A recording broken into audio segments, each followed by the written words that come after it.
Se a gente olhar o preço, vamos falar de preço, valor patrimonial novamente.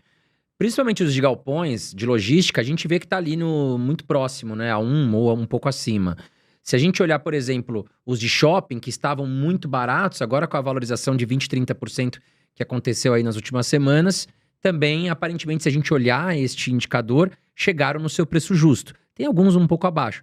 Mas e os de laje que ficaram para trás? Por que os de lajes ainda não acompanharam essa alta das outras classes? Agora que shopping se recuperou, logística que estava sempre bem também. Acho que laje talvez seja o que mais sofreu com a pandemia, né? Sim, com certeza. E mudou um pouco a dinâmica das empresas também, como elas lidam com o espaço, né? A demanda por área de escritório hoje é menor do que era, né? Acho que os prédios AAAs, super bem localizados, um PVBI, por exemplo, eu acho que é mais tranquilo. Agora, você pega alguns fundos que compraram ativos muito bons, como RBR Properties, por exemplo, mas comprou um ativo que é do lado de lá, que a gente fala da marginal, não é do lado da Faria Lima. E estão sofrendo mais para conseguir locar no preço que eles imaginavam que seria viável. Então, estão sofrendo mais. Então, acho que É o RBRP? RBRP, que é uma gestora também que a gente gosta muito, mas que está sofrendo com a vacância nesse imóvel, que é um imóvel muito representativo no fundo.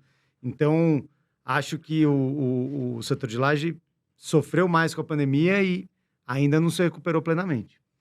Acho que a vacância ainda é alta, né? Acho que é isso, sim. Você olha shopping, já estão performando até acima do que eles performavam antes da pandemia. Os galpões logísticos talvez tenham sido os grandes vencedores aí, né? Vencedores, se dá para ter um vencedor nesse caso, nesse período. Sofreu menos, né? Sofreu Renda menos. urbana, né? Renda urbana. E galpões talvez tenha sido as melhores classes de ativo de fundo imobiliário dos últimos 3 anos. Exatamente. Porque eram serviços de, como é que é? Necessidade, né?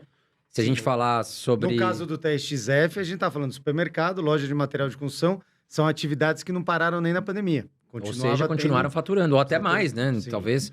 Então, e os escritórios não voltaram ainda. Então, você pega antes da pandemia, a gente estava passando por um movimento de queda da vacância relevante nos escritórios. Na pandemia isso explodiu, né? Esse ciclo foi interrompido e agora a gente está voltando a ter um ciclo de queda de novo.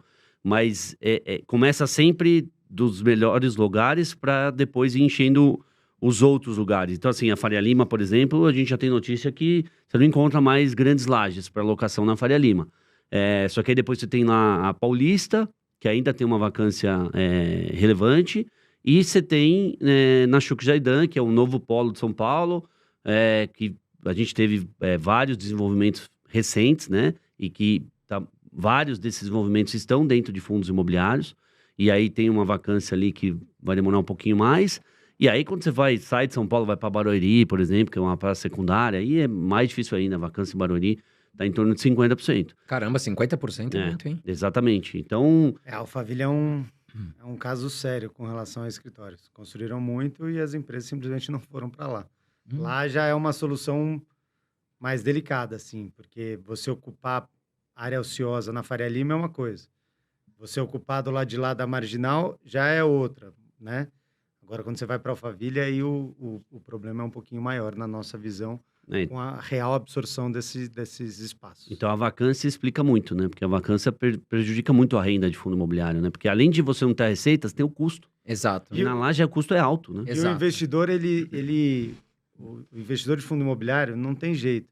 Ele está lá porque ele quer aquela renda mensal. Se a renda cai pela metade e ele não vislumbra uma retomada, ele vai vender aquela cota pela metade do preço. É uma coisa meio maluca, né? Porque se você tem um apartamento que vale 500 mil e ele fica vago, você não vai vender ele por 250 mil. Exatamente, não faz sentido. Mas você o fundo imobiliário... Por 450, sei lá, um pouco menos, né?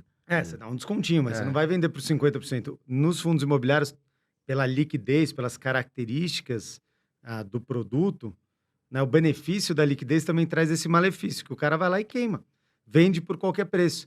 Então, é um movimento bastante curioso. Então, nessa também acaba perdendo oportunidades de ativos que você fala, pô, isso aqui tá muito barato, porque se eu for pegar o preço médio de metro quadrado dos prédios desse portfólio, eu não consigo construir por esse valor, né? Vai custar mais caro eu fazer um novo.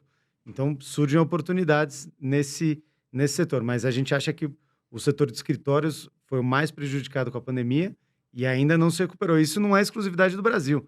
A gente ouve os fundos nos Estados Unidos, prédios em Nova York, né, que até hoje estão sofrendo com a retomada da ocupação.